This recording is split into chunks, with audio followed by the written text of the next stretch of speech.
말틴 로이드 존스 목사님의 후임 목사님이었던 알트 캔달 목사님이 설교에 대해서 이런 말을 했어요.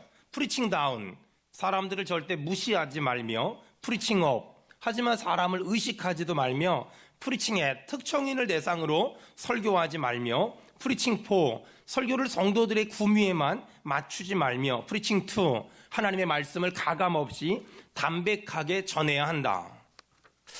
이런 이야기를 들을 때마다 제가 한 가지 공감하는 게 하나 있어요. 설교 30년을 했음에도 불구하고 참 많이 어렵다. 저는 설교를 일주일 동안 꽤 많이 합니다. 수요일 날은 가급적이면 교리적인 설교를 하려고 하고, 금요일 날은 가급적이면 복음적인 설교를 하려고 하고, 주일 날은 가급적이면 삶에 대한 설교를 하려고 하고, 그 다음에 새벽 예배는 큐티 본문을 중심으로 설교하려고 여러분 애는 씁니다. 실제적으로 그렇게 되는지 모르겠지만 정말 많이 애는 쓰고 있습니다. 그렇게 수십 년을 설교했음에도 불구하고 설교 참 어렵다라는 생각을 참 많이 할 때가 얼마나 많은지 모릅니다. 하여간 이 어려운 설교 또 해보려고 하니까 여러분 말씀에 은혜 받는 이 주일 되길 주의 이름으로 축원합니다. 자, 하나님은 오늘 우리에게 두 가지 교훈을 알려주셨는데, 자녀에게 매를 드는 건 그 자녀를 미워하거나 그 자녀를 싫어하기 때문이 아니라, 자녀를 사랑하는 사람은 자녀에게 매를 드는 것이 하나님의 뜻이라고 오늘 성경은 얘기하고 있어요. 안타까운 건 자녀를 키우는 부모님들 중에 어떤 분들은 자녀가 너무 이쁘니까, 자녀를 너무 사랑하니까 매를 둘 수 없어라고 생각하는 분들이 있는데, 여러분 그분들은 성경과는 약간 다른 가치관을 가지고 있는 거예요. 잠언 13장 24절, 매를 아끼는 자는 그의 자식을 미워함이라. 자식을 사랑한다면 그 자식이 잘못하면 징계하는 것이 하나님의 뜻이다 라고 얘기해요. 이런 얘기를 하면 아마 부모님들 중에는 저와 다른 생각을 가지고 있는 분들이 굉장히 많을 거예요. 하지만 여러분 그거 아세요? 지금 저는 제 생각, 제 기준, 제 철학을 이야기하는 것이 아니라 하나님의 말씀을 이야기하고 있다는 거. 그래서 여러분, 제가 지금 하는 설교와 여러분이 하고 있는 생각이 다르다면 여러분의 생각을 고치고 여러분의 가치관을 고치는 게 하나님의 뜻이지, 여러분의 가치관대로 하나님의 말씀을 무시하고 멸시하는 건 하나님의 뜻이 아니라는 거예요.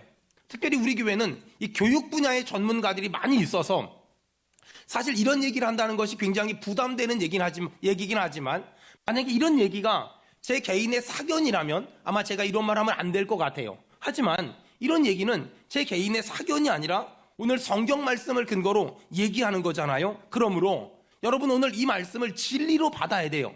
자녀가 잘못할 때 부모는 매를 들 수도 있어야 돼요.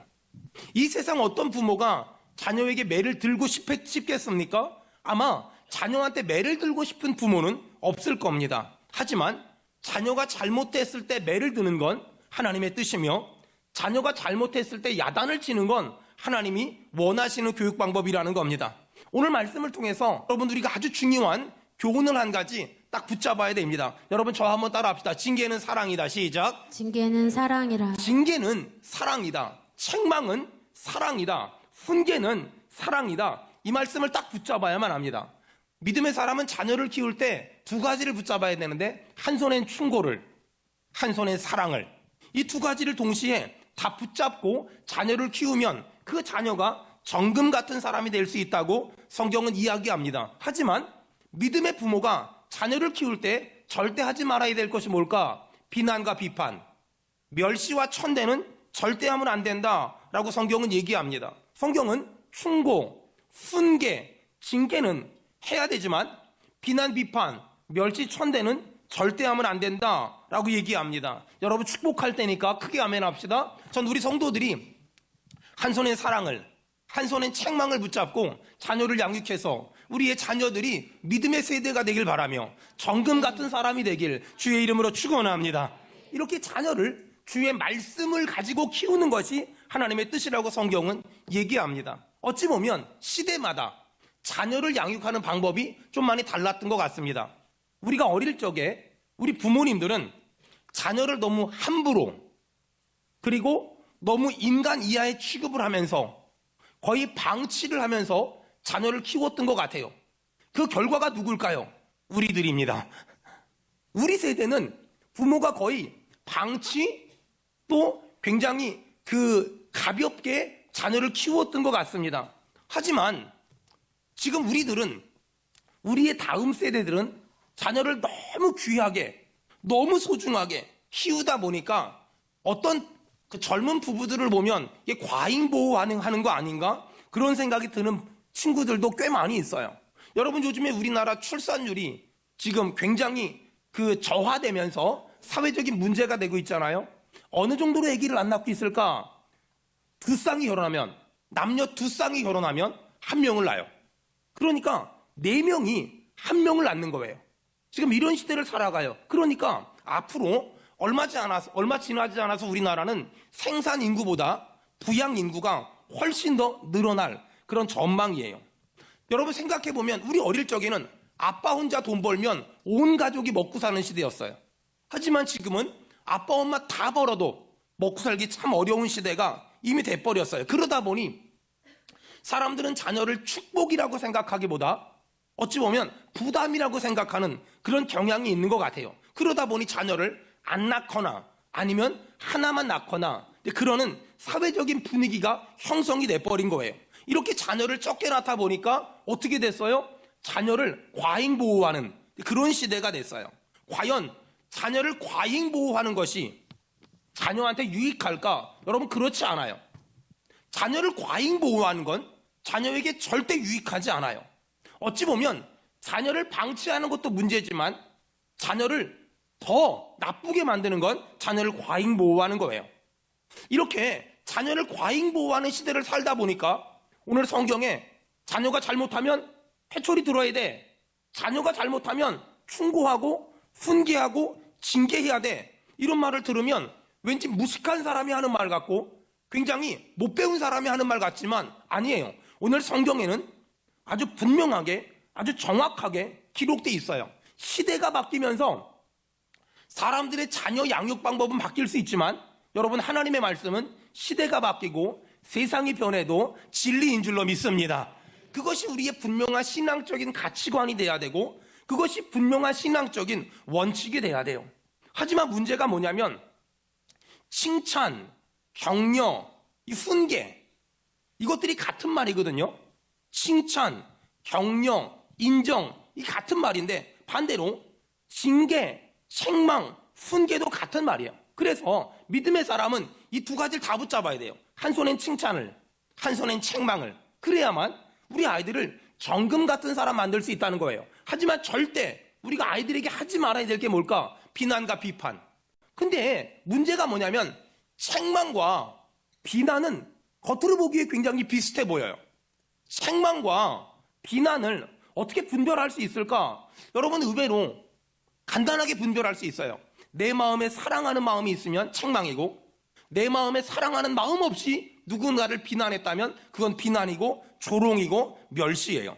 사실 자녀에게 회초리를 드는 것만으로 이게 사랑이야 라고 말하기는 좀 어려울 때가 많아요. 중요한 건 그 회초리를 드는, 그 매를 드는 사람의 마음 중심이 너무너무 중요한 거예요. 그래도 감사한 건 이 세상의 모든 부모에게 하나님은 자녀를 사랑하는 마음을 주셨다는 거예요. 그래서 성경은 부모가 자식을 징계한 같이 하나님이 성도를 징계한다고, 또 징계가 없으면 사생자라고 이야기하는 말씀들이 정말 많아요. 여러분, 그러므로 징계, 책망, 훈계에 대한 어떤 정체성을 부모들도 정리해야 되고 아이들도 정리해야 돼요. 부모들은 자녀를 징계할 때 반드시 사랑으로 해야 하며 자녀들도 부모님이 무슨 책망을 할 때 그걸 사랑으로 받아들일 수 있는 그런 지혜자가 되는 것. 그러면 부모는 사랑으로 징계하고 자녀는 그걸 사랑으로 받아들이면 부모는 사랑으로 했기 때문에 너무 행복하고 자녀는 사랑으로 받았기 때문에 더 성장하고 더 성숙할 수 있죠. 문제가 뭐냐면 아이들은 부모가 칭찬하면 사랑이라고 생각하지만 부모가 징계하고 훈계하고 책망하면 자기를 미워해서 하는 거라고. 그렇게 잘못 받아들이는 아이들이 굉장히 많다는 거예요. 왜 그럴까요? 성경도 모르고 부모의 마음도 몰라서. 여러분, 오늘 예배하는 자녀들이 있다면 부모님이 나를 야단치고 훈계하고 징계할 때 그걸 사랑으로 받을 줄 아는 거. 그러면 그 친구는 성장할 수 있고 그 사람은 성숙할 수 있다는 거예요. 잘 들어보세요. 비난, 비판, 조롱, 훈계는, 비난, 비판, 조롱, 멸시는 사랑이 아니지만 징계나 훈계나 책망은 반드시 사랑이라는 거예요. 여러분, 오늘 정리합시다. 전 우리 성도들이 자녀를 책망할 때 사랑으로 충고하고, 사랑으로 훈계하고, 사랑으로 징계하지만 절대 비난, 비판, 멸시, 조롱은 하지 말길 바라며, 자녀들은 부모가 충고하고 징계하고 훈계할 때 그 충고를 사랑으로 받아들여서 더 철든 사람 되길 바라며, 더 성숙한 사람 되길 바라며, 더 지혜로운 사람 되기를 주의 이름으로 축원합니다.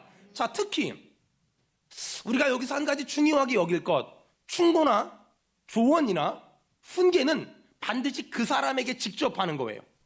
반대로 어떤 사람은 충고한다고, 훈계한다고, 징계한다고 말하면서 그 사람 없는 자리에서 제3자에게 이것저것 얘기하는 사람이 있어요. 그건 충고나 조언이 아니라 비난이고 비판이고 멸시고 천대예요. 충고나 훈계는 반드시 본인에게, 반드시 본인이 있는 자리에서 반드시 본인에게 직접 하는 거예요. 자, 이제 중요한 얘기 제가 하나하나 해볼게요. 여러분, 징계, 훈계, 충고는 하나님이 우리에게 하라고 오늘 명령하셨어요.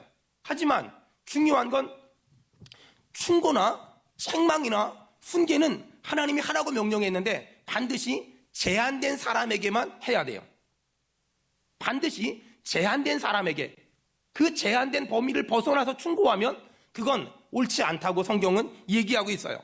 충고, 책망, 훈계는 반드시 제한된 사람에게만 해야 돼요. 징계를 받는 사람 입장에선 누가 얘기하고 누가 얘기해도 다 받아들이고 소화시켜서 내가 더 성숙하고 내가 더 성장하면 그것만큼 좋은 것이 없지만, 내가 징계를 하고 책망을 하는 사람이라면 반드시 제한된 사람에게, 하나님이 정해주신 사람에게만 해야 그것이 효과가 있고 그것이 영향력이 있어요. 저는 책망, 훈계, 조언은 이 성적인 문제와도 굉장히 연관되어 있다고 생각해요. 여러분, 성이라는 건 말이에요, 남녀의 성이라는 건 부부라는 울타리 안에서 하나님이 주신 선물이고, 결혼이란 제도 안에서 하나님이 주신 선물이에요. 격려나 희망을 주는 건 범위가 정해지지 않았어요. 누구를 만나든 어떤 사람을 만나든 칭찬하고 또 희망을 주고 용기를 주고 격려하는 건 많이 할수록 좋아요. 이건 절대 절제할 필요가 없어요. 하지만 누군가를 책망하고 누군가를 훈계하고 누군가를 징계하는 건 반드시 하나님이 정해주신 범위 안에서만, 제가 우리 가족에게, 제가 우리 성도들에게, 제가 우리 노회원들에게 그 하나님이 주신 범위 안에서만 해야 영향력이 있고 효과가 있다는 거예요. 자녀가 부모를 책망한대요. 여러분, 죄송합니다만 잘못하는 거예요. 옳지 않아요. 여러분, 틀린 거예요. 저는요, 잠언을 너무너무 좋아하거든요. 잠언을 너무너무 좋아해요. 왜? 읽으면은요, 생각이 정리되고, 읽으면은요, 해야 될 일과 하지 말아야 될 일, 해야 될 말과 하지 말아야 될 말, 만나야 될 사람과 만나지 말아야 될 사람들을 정확히 분별할 수 있는 지혜를 진짜 많이 줘요. 그래서 저희 아이들도 중고등학교 다닐 때 아침에 학교 갈 때마다 잠언을 한 장씩 읽도록, 오늘이 15일이다. 그럼 15장 읽어라. 이러면서 3년 동안 잠언을 읽도록, 중학교까지 6년 동안 잠언을 읽도록 제가 부탁했던 적이 있어요. 여러분, 저는 오늘 본문을 묵상하면서 하나님이 너무나 많은 지혜를 주셨거든요. 여러분, 생각해 보세요. 징계가 사랑이라고, 책망과 훈계가 사랑이라고 범위를 인정하지 않고 아무나 붙잡고 야단치고 아무나 붙잡고 혼내고 아무나 붙잡고 교훈하면 과연 그 약발이 먹힐까? 여러분, 그런 사람들 있잖아요. 책망이, 훈계가, 징계가 사랑이라고 아무나 붙잡고 바른 말하고 아무나 붙잡고 옳은 말하고, 그런 사람들이 꼭 하는 말이 있어요. 내가 하는 말 중에 틀린 말 있냐고. 나는 바른 말만 한다고. 근데 문제는 뭐냐면 그 사람이 하는 말이 다 옳은 말이고 바른 말인데 누군가를 아프게 해요. 누군가를 속상하게 하고 누군가를 힘들게 하고 공동체를 피곤하게 만들어요. 여러분, 그걸 옛날 어른들이 뭐라고 말한 줄 아세요? 시어머니 노릇한다고. 그걸 옛날 어른들이 시어머니 노릇한다고. 여러분, 혹시 여러분이 속한 공동체 안에서 지금 시어머니 노릇하고 있지 않습니까? 물론 제가 목회를 오래 하다 보니까 요즘 시어머니들은 시어머니 노릇을 못합니다. 요즘 시어머니들은 전부 다 정말 눈치 보고 살지 시어머니 노릇 안 해요. 근데 옛날 어른들이 그 말을 만든 걸 기억해 보세요. 안타까운 건 하나님이 정해주신 구역을 벗어나서, 하나님이 정해주신 범위를 벗어나서, 하나님이 정해주신 담장을 벗어나서 시어머니 노릇하는 사람들이 의외로 꽤 많아요. 꽤 많아요. 자기는 아무것도 안 하면서, 자기는 헌신하지도 않고 충성하지도 않고 애쓰지도 않으면서 여기저기 다니면서 입으로만 일하는 사람들, 입으로만 말하는 사람들. 그럼 뭐 해보라 그러면 자기는 부담된다 그러고, 이게 시어머니 노릇하는 사람들 아닐까요? 여러분, 그런 사람들이 100명이고 1000명이고 10,000명이잖아요. 아무 일도 일어나지 않아요. 아무 일도 일어나지 않아요. 여러분 한번 생각해 보세요. 마음에 안 든다고 다 말하면 과연 세상이 바뀔까? 교회가 바뀔까? 가정이 바뀔까? 사회가 바뀔까? 그런 기적은 절대 일어나지 않아요. 여러분, 그래서 오늘 하나님은 우리에게 또 하나의 지혜를 주는 거예요. 그게 뭐냐면 책망, 훈계, 징계는 사랑으로 해야 돼. 그리고 또 하나, 책망, 훈계, 지혜는 아무나 붙잡고 하면 안 되고 반드시 하나님이 정해주신 구역 안에서, 하나님이 정해주신 사람에게만 하는 거야. 여러분 동의하면 아멘 합시다. 그걸 성경은 지혜다라고 얘기해요. 여러분, 내가 책망을 받는 입장이라면 누구든지 해주세요, 제가 잘 소화시킬게요. 이게 지혜자예요. 내가 책망을 받는 입장이라면 누구든지 해주시면 제가 잘 듣겠습니다. 하지만 내가 책망을 하는 입장이라면 하나님이 정해주신 사람에게만, 하나님이 정해주신 범위 안에서만 하는 것이 하나님의 뜻이라고 오늘 성경은 얘기하는 거예요. 안타까운 게 뭔지 아세요?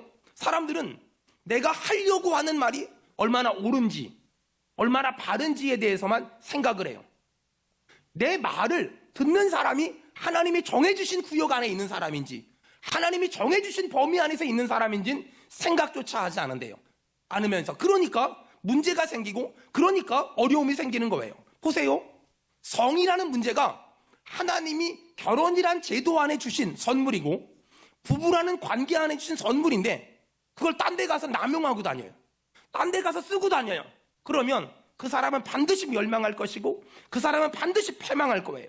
여러분, 그렇다면 사람들이 이런 질문을 할 수 있어요. 목사님, 그러면 하나님이 정해주신 범위 밖에 있는 일들에 대해선 내가 어떻게 반응해야만 합니까? 뭐 정치, 경제, 사회, 문화, 그리고 수많은 이상한 사람들, 그 수많은 또라이들 있잖아요. 그 사람들에 대해서 내가 어떻게 해야만 합니까? 여러분, 하나님은 우리에게 기도라는 특권을 주셨잖아요. 그러니까 하나님이 정해주신 범위 안에 있는 사람들, 하나님이 정해주신 범위 안에 있는 사람들은 내가 훈계하고 책망하고 교훈해야 돼요. 사랑으로. 하지만 하나님이 정해주신 범위 밖에 있는 사람들, 정치, 경제, 사회, 문화, 종교, 한국교회, 한국 목회자들, 이건 어떻게 해야 될까? 기도해야죠. 그건 하나님 앞에 엎드려 기도해야죠. 여러분, 제가 선포할 때니까 아멘 합시다. 내 나라 내 조국을 위해 기도합시다. 여러분, 총선 얼마 안 남았잖아요. 정말 이번 총선에서 하나님이 기뻐하는 사람들이 뽑히기를 여러분 기도하길 바랍니다. 우리나라 저출산 문제, 여러분 정말 기도해야만 합니다. 정말 기도해야만 합니다.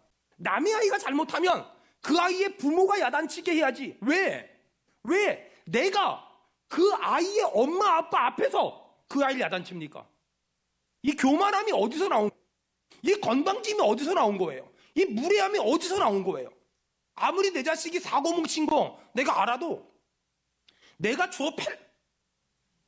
내가 야단칠 수는 있지만, 내가 혼낼 수는 있고, 내가 매를 때릴 수는 있지만, 남이 때리면 힘들어요. 남이 때리면 아파요. 남이 때리면 속상해요.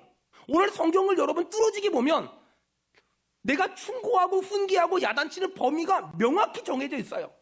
내 자식 내가 혼내고, 내 자식 내가 야단치고, 내 자식 내가 벌 주는 건 괜찮아요. 남의 자식은 내가 야단치는 거 아니에요. 남의 자식을 내가 왜 야단쳐요? 남의 자식을 내가 왜 혼내요? 그것도 그 아이 엄마 아빠 있는데. 그건 그 사람을 무시하는 거고 그 사람을 함부로 대하는 거죠. 그러므로 어떤 사람이 지혜자일까? 하나님이 정해주신 범위 안에서 야단치고 하나님이 정해주신 범위 안에서 훈계하는 것, 그것이 지혜자고, 그리고 비록 내 아들 내 딸일지라도, 우리 성도일지라도 그 안에 마음의 중심의 동기가 사랑으로 진행될 때, 사랑하는 여러분 축복합니다. 전 우리 성도들이 자녀를 야단칠 때 사랑으로, 또 주변에 있는 누군가를 교훈하고 책망할 때 사랑으로, 그렇게 사랑으로 함으로 여러분의 자녀들이, 여러분 주변 사람들이 정금 같은 믿음의 사람 태워지기를 주의 이름으로 축원합니다. 이것이 오늘 잠언이 주는 첫 번째 교훈이에요. 자, 그렇다면 잠언이 주는 두 번째 교훈이 뭐냐? 14장 1절. 14장 1절 다 같이 읽겠습니다. 시작. 지혜로운 여인은 자기 집을 세우되 미련한 여인은 자기 손으로 그것을 여러분 두 허느니라. 종류의 사람 나오지요. 지혜로운 사람은 자기 집을 세운대요. 거기 자기 집만이라고 생각하지 말고 지혜로운 사람은 자기 배우자를 세우며 자기 자녀를 세우며, 지혜로운 사람은 자기 가족을 세우며, 지혜로운 사람은 교회를 세우며, 지혜로운 사람은 성도들을 세우며, 지혜로운 사람은 목사를 세우며, 미련한 사람은 자기 손으로 그것을 허느니라. 지혜로운 사람은 세워주는 사람이에요. 미련한 사람은 허무는 사람이에요. 여러분, 집에서 아내들이 살림이라는 걸 하잖아요. 이 살림을 가볍게 보면 안 돼요. 살림을 잘하면 가족이 살아나요. 그래서 살림이라는 단어는 살린다는 말이에요. 지혜로운 사람은 사람을 세워주고, 가정을 세워주고, 교회를 세워주고, 에베소서를 보니까 왜 우리에게 직분을 줍니까? 주의 몸된 교회를 세우기 위함이라. 그러니까 지혜로운 사람은 내 주변에 있는 사람들을 세워줘요. 어리석은 사람은, 미련한 사람은 내 주변 사람들을 전부 허물고 전부 망가뜨리고 전부 무너뜨려요. 여러분 굉장히 지금 중요한 질문을 할게요. 그렇다면 어떻게 내 주변 사람들을 세워줄까? 반대로 어떻게 내 주변 사람들을 허물까? 간단해요. 제가 물어보면 여러분 저 한번 따라합시다. 말로. 시작. 말로 하는 거예요. 여러분 물어볼게요. 어떻게 주변 사람들을 세워줄 수 있습니까? 말로. 어떻게 주변 사람들을 깎아내릴 수 있습니까? 말로. 맞아요. 주변 사람들을 세워주는 건 말로 하는 거예요. 주변 사람들을 깎아내리는 것도 말로 하는 거예요. 여러분 저는 정말 축복합니다. 말로 내 가족을 깎아내리지 말고, 말로 내 주변 사람들을 깎아내리지 말고, 일부 예배 교회 학교 많잖아요. 말로 여러분의 담당 교육자를 깎아내리지 말고, 말로 우리 교육자들은 여러분의 부장들과 선생님들을 깎아내리지 말고, 말로 여러분의 아이들을 깎아내리지 말고, 여러분 정말 말로 여러분의 주변 사람들을 다 크게 아멘하는 거예요. 다 세워지길 축원합니다. 아멘. 여러분 이게 믿음의 사람이다. 이게 지혜로운 사람이다. 여러분 누가 좀 잘하잖아요. 그럼 막 뻥튀기 해주세요. 누가 막 뻥튀기. 여러분 우리 부목사님들 누가 귤 하나 주잖아요. 그럼 저한테 와서 이렇게 잘하. 목사님 귤을 한 트럭을 줬어요. 막 여러분 없는 걸 있는 것처럼 말하면 거짓말이지만 조금 했는데 많이 했다고 말하는 건 지혜로운 거예요. 그러니까 자꾸만 뻥튀기를 막 하는 거예요. 그래서 막 제가 상상을 하게, 야 대단하네, 야 고맙네, 야 정말 막 그 초코파이 하나 갖고 왔으면 목사님 초코파이를 2트럭을 가지고 왔어요. 막 얘기해봐요. 막 그분 정말 좋은 사람이에요. 좋은 사람이에요. 여러분 이걸 지혜라고 말하는 거예요. 집을 허무는 거 말로, 집을 세우는 거 말로요. 말로 그 사람을 멸시천대하면 그 사람은 바보 되는 거예요. 말로 그 사람을 높여주면 그 사람은 귀하고 복된 사람이 되는 거 아닐까요?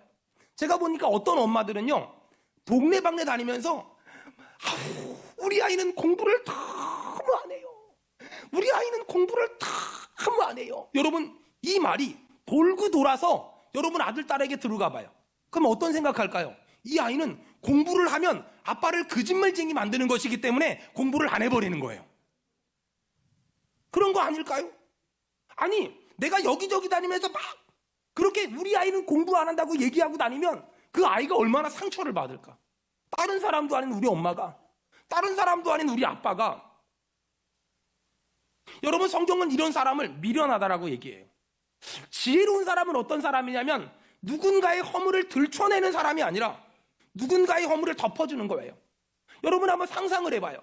여러분 집에서 일어나는 일을 사람들이 어떻게 할까요?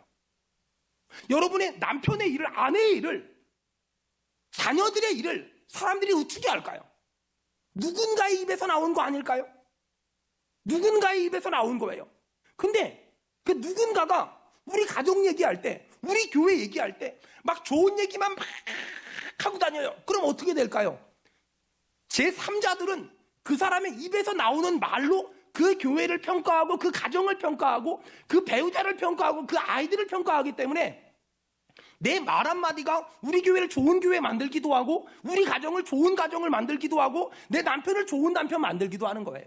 반대로 내 입에서 나오는 부정적인 말 한마디 때문에 사람들의 눈에 우리 교회는 이상한 교회가 되고 우리 가정은 이상한 가정이 되고 내 남편은 이상한 남편이 되고 마는 거예요. 내 말 한마디가 사람을 살리기도 하고 사람을 죽이기도 하더라는 거예요. 여기 시어머니들 1부보다 2부가 많을 텐데 좀 계시잖아요. 여러분 며느리들 좀 막 세워주세요. 막 세워주세요. 이 며느리들 시어머니 좀 막 세워주세요. 어떻게 하면 된다고요? 그게 어떻게 하면 된다고요? 말로 자꾸 말하는 거예요. 자꾸 말. 밖에 나가서 막 사람들 만나면은요, 막 시어머니 자랑 막 하고요, 막 며느리 자랑 막 하고요. 여러분 아마 우리 부교육자들도 마찬가지고 우리 성도들도 마찬가지고 제가 성도들 욕하는 걸 들어본 적이 한 번도 없을 거예요. 제가 왜 욕할 게 없겠어요? 여러분도 스스로 자신의 죄를 알잖아요. 제가 얼마나 욕할 게 많겠어요? 제가 저의 얼굴을 좀 보세요. 제가 얼마나 욕할 게 많겠어요? 그치 참미야? 그치 수진아? 얼마나 내가 욕할 게 막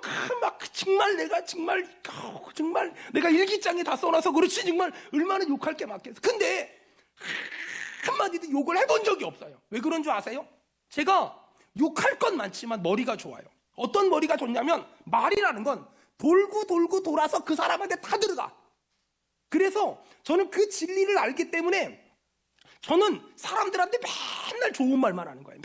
맨날 좋은 말만. 무슨 생각을 해요? 여러분 제가 좋은 말을 하면 듣고 그래 우리 목사님은 그 사람 참 이렇게 하면 안 되고요. 제 의도가 뭐냐면 박은민 집사님한테 어떤 사람 막 좋은 얘기 하잖아요. 가서 얘기 좀 해달라는 거야.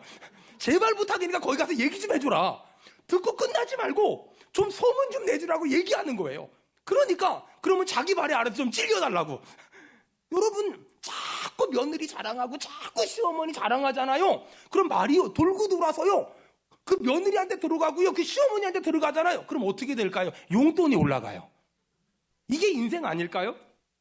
사람 세워주는 방법 간단해요. 말 좀 이쁘게 하면 되고요 흉 좀 안 보면 다 된다니까는요. 봐봐요. 시어머니하고 며느리하고요 사이좋게 지내잖아요. 그러면 그 중간에 낀 아들은 얼마나 행복할까?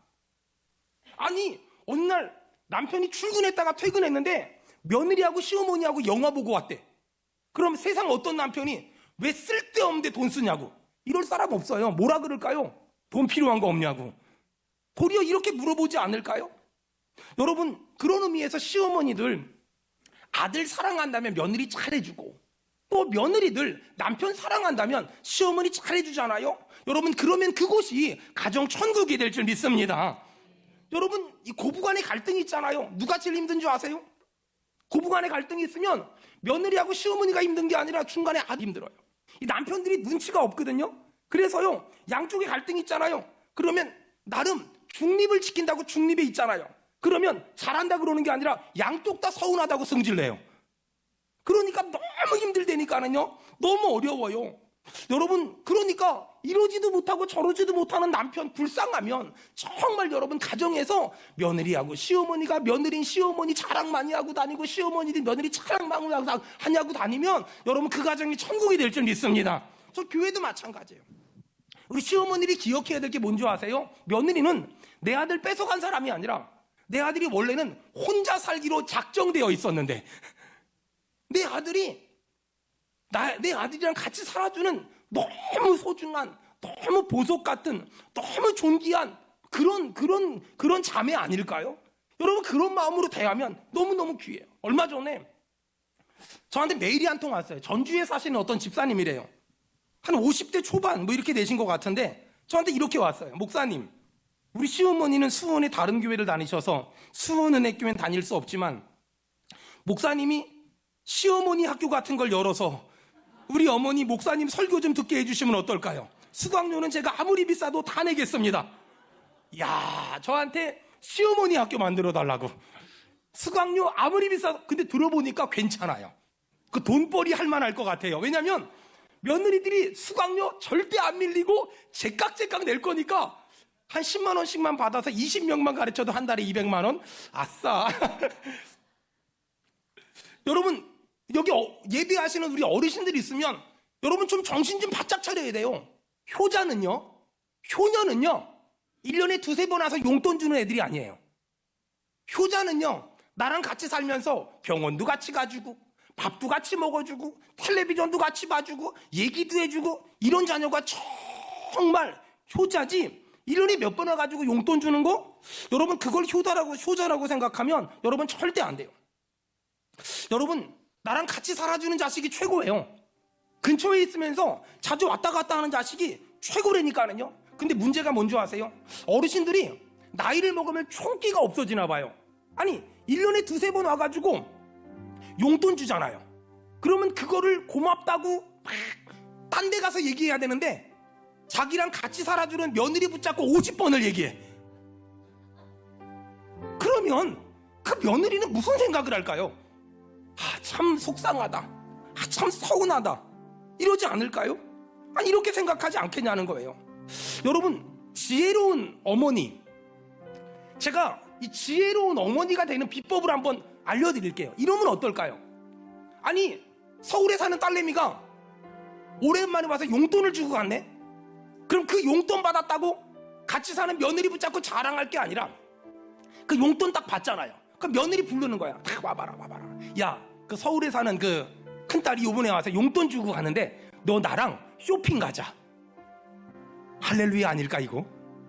너 나랑 쇼핑 가자. 그래서 탁 데리고 나가서 옷도 좀 사주고 또 소고기 사 먹이면서 소고기 이렇게 구워주면서 야, 너 정말 나랑 살아줘서 고맙다.